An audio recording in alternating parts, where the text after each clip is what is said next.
Hey there, Ultizeta here, and welcome back to more Let's Play Super Mario Galaxy 2.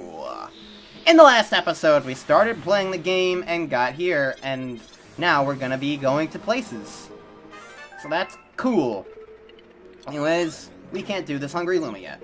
So let's go to Spindig Galaxy. So that's cool. We're gonna go spinning and some digging and stuff, and gobbledygook. So that's cool. I don't know what to talk about. What should I talk about? Because I really liked how the last episode kind of turned out, actually. Because, yeah, I had conversation topics, and like, I really like this kind of setup where it's like, I have a conversation topic, I know what I want to talk about, and okay, I guess I can't do that as Mario.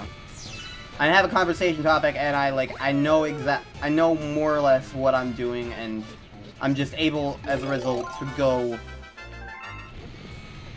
through things very quickly, and I understand what I'm doing, what it is I'm doing, and so I'm able to just talk about something without really worrying about, like, oh god, I gotta talk about what's going on in the game because you guys are blind and can't see, and I have no other idea of what I'm supposed to else be talking about because my entire commentary generally relies on what's going on in game. And so yeah, I wonder if I can do this.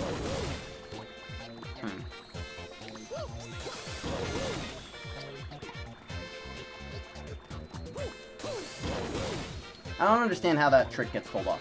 Speedrunners are able to do this thing where it's like they drill through one section and they basically glitch out a bit of the level and drill to a part they're technically not supposed to be at, but it looks like they just kind of drill next to it. So like, they'll drill down at the ground where I was before, go down and then but wind up on the big pillar, and then they just drill again and they end up here. But I had to do it a long way, but it's probably a good thing anyway, because I know otherwise I would have missed Comet Medal. And that's not a good thing. Anyways, ow. You're rude. I guess one thing I can talk about is if this video specifically ends up having visual issues, kind of like how previous ones have had in recent times, I apologize. But I'm testing things out right now.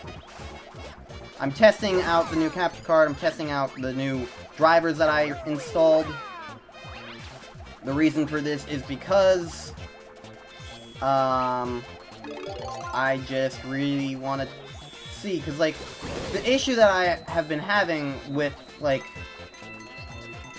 the previous capture card was how basically I've been unable to record 2 episodes in a row without fear of,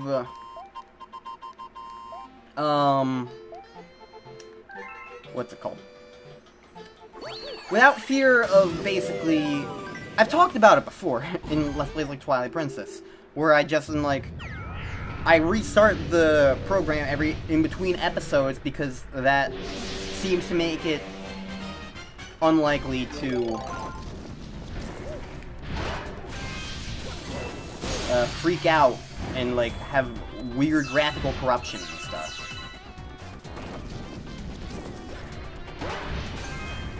So with the old capture card, that's basically all I would ever do is ow.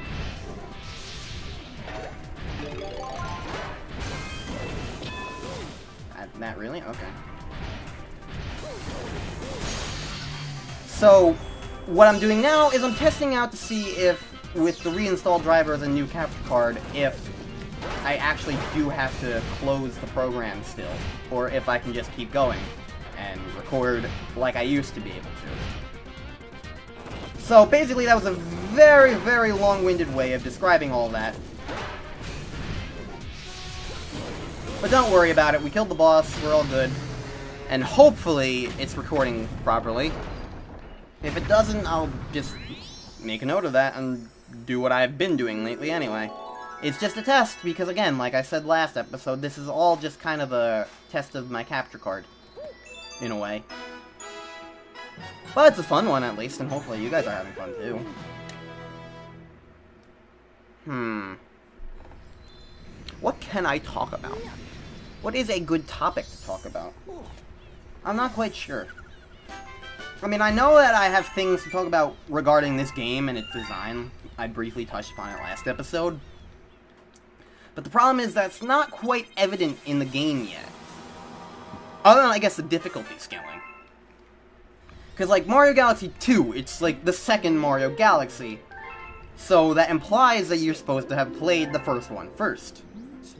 But it has a lot of repeat, in case you haven't actually noticed. Like, for instance, we just met the Toad Brigade captain. He acts like he's a brand new character that hasn't existed before. And yet, you know, he was in the previous game. We know all about the Toad Brigade and their captain and their star shrooms and whatnot. There's no real question about that, so it's like, why is this a thing? Because it's gotta be a redo, and it's not just like the theming of anything, like Dino Piranha and then Pee-wee Piranha, but it's also in the gameplay itself. Like, the difficulty scaling, in case you haven't noticed it quite yet, these levels are quite easy. They're basically first-time levels. And you know what? Cool. That's fine. But it's a sequel to a game. It's Galaxy 2. So it's like, this all this stuff that I'm doing right now, it's not even necessarily warm-up, it's just the beginning of the game that's super easy again. And while there are cool new mechanics, like the ones that we're about to get introduced to here, which are pretty cool, and I do like them, but for the most part, the difficulty scaling does not pick up where Galaxy 1 left off. It doesn't even pick up, like, halfway through. It just basically starts completely over, and it's like, so what was even the point of the first game, then? Because it's like, it's supposed to be a sequel, judging from the name, but then it acts like it's an entirely original game, that it would be your first ever Mario experience. So it gives you all these tutorials and tutorial levels, and explains everything again to you, and acts like you wouldn't have seen it all. And it's like, I understand, like, the basis of mentality of, like, that tends to be a lot of people's complaints with Nintendo games, is like, oh, they're too easy, but really, it's like, Nintendo is a family-friendly, especially a child-friendly video game company. Usually their design incorporates aspects of, what if this is your first experience playing a video game? You wouldn't understand these concepts, and so it explains them to you. That's the reason why most Nintendo games are the way they are, and that's perfectly fine. Usually Nintendo games do have enough depth as well that, like, even if it's not your first gaming experience, you can still have fun with it. And that's cool. But for a game like this that's blatantly a sequel game, it feels like it's caught between a mix of, it's gotta cater to newcomers, but then also it's like, it's gotta cater to the people who have played the first game. And so it just creates this weird design philosophy of, like, it's Galaxy, but then also it's like, it ignores the fact that you also just played Galaxy. And while in and of itself that wouldn't necessarily be so much of a problem, I mean, other Mario games do this plenty of times. Sunshine restarts you, Galaxy restarts you, Mario 64 restarts you, all the new Super Mario Brothers games restart you. That's fine. There's no real necessarily issue with acting like a game, even a sequel game, might be your first experience with a game. It's fine. The problem with Galaxy 2 specifically, more so than what I've just been discussing, is that it has a lot of these moments where it's like, ignore the fact that Galaxy 1 exists because this might be your first Mario experience and we wanted to make it comfortable for you. Cool. But then there are also plenty of moments, later on in the game especially, where it's like, hey, remember this bit you played in Mario Galaxy 1? let's remix it. Let's do it differently. Let's do this again.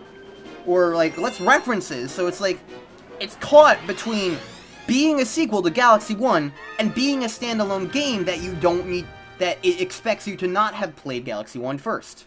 So it both expects and doesn't expect you to have played Galaxy 1 first. And that conundrum is why I have such a hard time deciding whether or not I like this game more than Galaxy 1 or not. Because, for all intents and purposes, it is a better game than Galaxy 1. Maybe not necessarily so much in tone, it's a lot more video gamey than the more atmospheric Galaxy 1 does, but in some ways that benefits it because it makes this process more streamlined. You don't have to go around looking for any confusing domes, you don't have to meander around in an unnecessary area, everything. The Starship Mario is pretty small, doesn't have anything in it, it's not really obtrusive at all, it just exists because they wanted it to exist there, I guess. And while some people don't like that, that's really just up to personal taste. For the most part, it really is just kind of... I do think the world map overall benefits Galaxy 2 because it wasn't going for the more atmospheric Galaxy 1 tone that it had. And the level design is definitely, I feel, a lot more better and interesting in certain ways than Galaxy 1. Because definitely, Galaxy 2 understands what it was going for. Galaxy 1 was confused on whether it wanted to be a linear experience or a open gameplay experience, like Sunshine or 64 had been. So it kind of combined them. Galaxy 2, and while it made it fun, it still kind of made it feel like it wasn't quite sure exactly what it wanted to be in the first place. Meanwhile, Galaxy 2 understands much more clearly that it's trying to be a linear experience. And thus, because of that, its level design is a lot better. Because it's more focused, it's clearer, and that helps it as a whole. So, for all intents and purposes, Galaxy 2 is Galaxy 1, but better. Except for these weird design moments where I feel it's like it doesn't quite understand if it's trying to be a sequel or a new game. And yeah, it's just weird to me. I don't ever quite know how to react to it as a result. And you'll understand more when I get to some of the later levels. You'll understand exactly what I'm talking about. And it is quite kind of unfortunate, because I feel like if they just started fresh, completely and utterly fresh, while it might be a little bit boring for returning players in the beginning, because these early levels are still really pretty freaking easy, it's still got enough new mechanics and interesting tidbits to make it fun, and the later levels definitely get a lot harder than Galaxy 1 ever did. I would definitely say that, so there's more of a challenge too. So, if it just started fresh, I think it would definitely be the better experience. But it doesn't just start fresh, it tries to have its cake and eat it too, and so it just ends up being weird. Anyways, in case you hadn't noticed, the Cloud Flower is a brand new power-up that lets us make platforms by spinning and makes you floatier to jump. So, that's cool. You can also stand on clouds, like the bee mushroom can.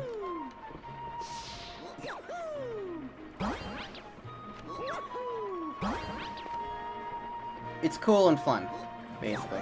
Cloud Flower IMO is definitely the best power-up in all Galaxy 2, because the benefit is that it really just, it takes a basic mechanic of the game, spinning, and turns it on its head by making it even more of a platforming necessity, and it's cool. So, it's honestly one of the smartest Galaxy power-ups ever made, I'd say. Anyways, that was a fun bonus level. Now I can go and do the real level of Fluffy Bluff. Probably.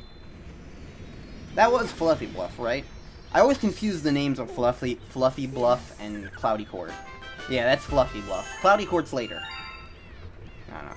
There's kind of like a thing of like Galaxy 2 levels where it's like there's one level earlier on and there's a similar level later on that kind of has a similar theme but not exactly the same theme. Yep, you're introducing things. I already know how these things work and I will get into them when I actually need them. Lubba, thank you very much. Let me continue forward. Let's go do the real star of Fluffy Bluff now. Fluffy Bluff... Bleh, it's such a tongue twister and you wouldn't expect it to be. Fluffy Bluff. Fluffy Buff. Fluff. Why? I can't say this galaxy again for some reason. It just doesn't... It doesn't want... My brain doesn't want to work with it. Whatever. Fluffy Bluff. There. Why was that so hard? I don't know. Let's go the real way this time. Let's not go the coin Luma route. I didn't even bring it up that, like...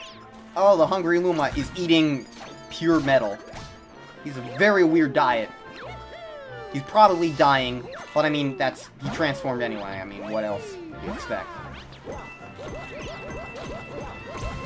Ha ha. I didn't even know that was gonna happen.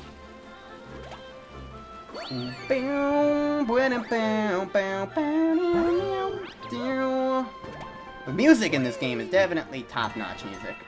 It's got a lot of tracks from Galaxy 1 in it, but also a lot of cool new tracks that are really awesome.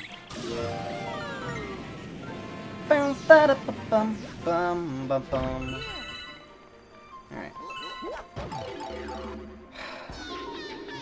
It wouldn't let me do what I wanted to. I wanted to keep...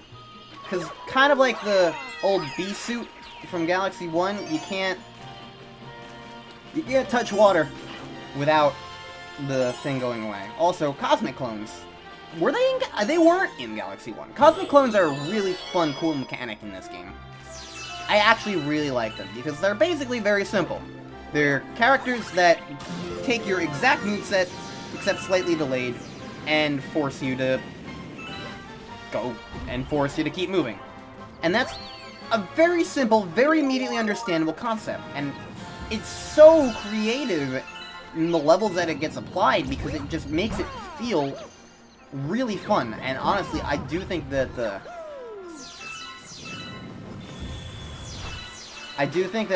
Cosmic Clones are one of the game's smartest additions, because they're so simple, and yet so fun.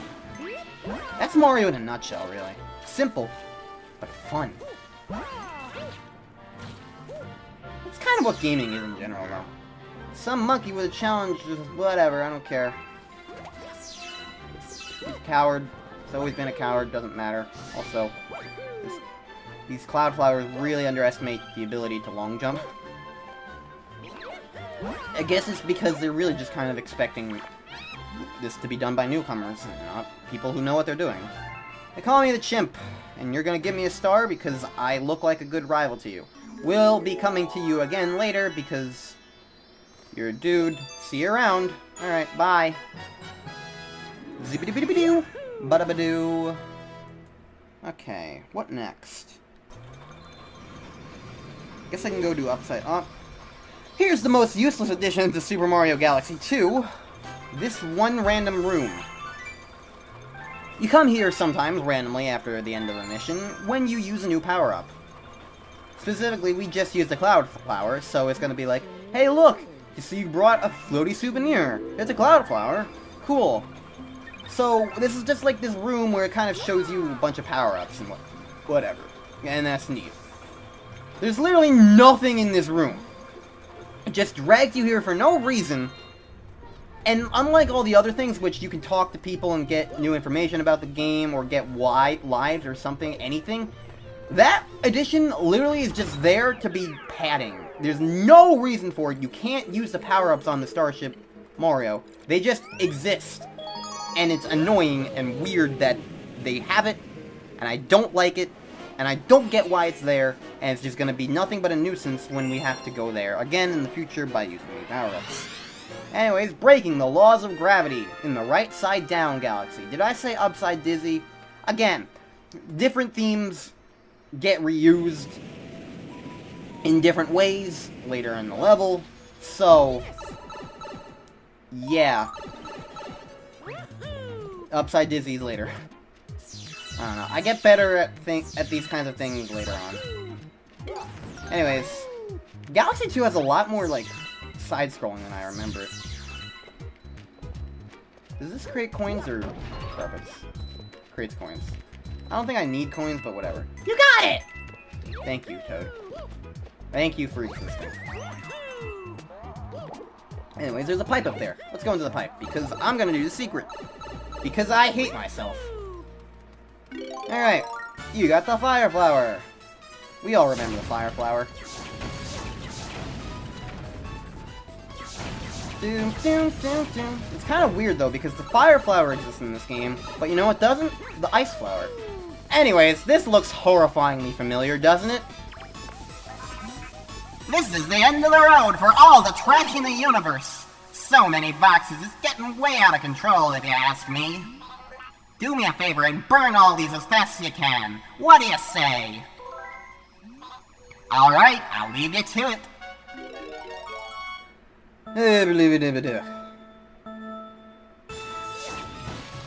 Now, unlike the fire flower from before, these ones all go in a straight line and go through all these boxes. So, the easiest way to do these ones is just to go down to the bottom and throw one forward and make sure it hits everything. So, the good news is that these fire flower ones are a lot easier than the bomb throwing ones. Oh, thanks. That looks great. Here you go. Take this star. Boy, I wish more folks worked as hard as you. So yeah, definitely not as bad as the bomb throwing garbage.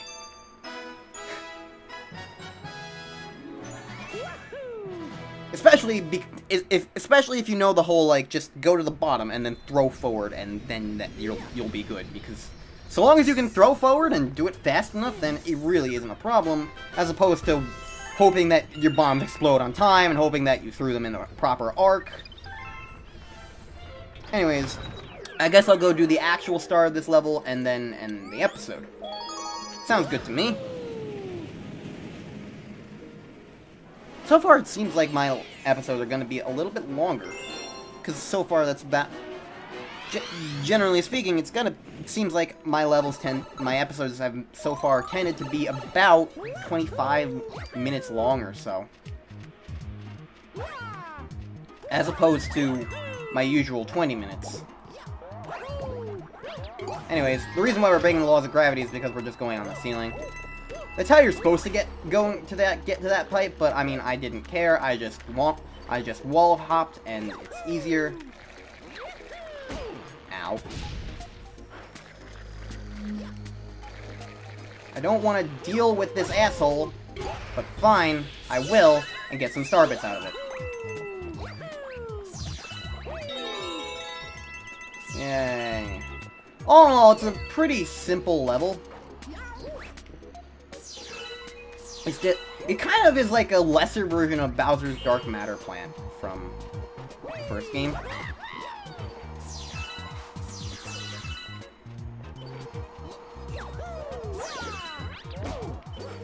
Go away, buddy.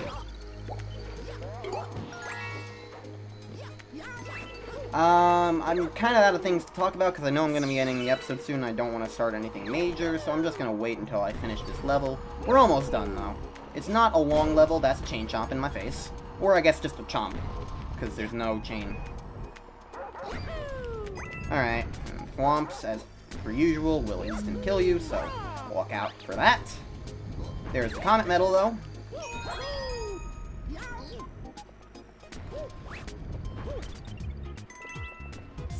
And here we have the Fire Flower again, because Fire Flower. I guess the reason why it goes through these boxes only one at a time, but not the others, is because these have, like, a metal thing around them.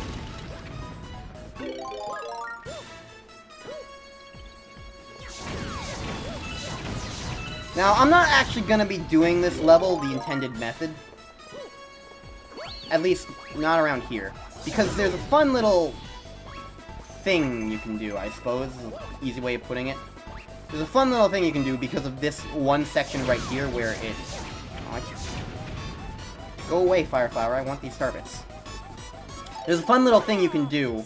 Because, I mean, like I did in Galaxy 1, if I know a simple and easy exploit I can do, I'm gonna do the simple and easy exploit. Like, I didn't ever actually do the entirety of Bubble Breeze, because who cared about it? Now, because of this little section here, where we're on the floor top down, we can just do this, and skip the rest of the platforming. Lol. I'm pretty certain this one's even intended, too. Now, it doesn't skip a whole lot, but it does skip some instant death that's kind of worrisome. So now we just hop back in and get the star. So there we go. Doo-doo-doo-doo. Dee-ba-dee-doo. So, now that that's taken care of, next time on Let's Play Super Mario Galaxy 2, we're gonna beat World 1 and move on to World 2 and get things going on a move-on. We've already got 10 stars. At this rate, it's only gonna be, what, 24 episodes? I don't know. If we can continue at this rate, at least. Hopefully we can. See you guys next time.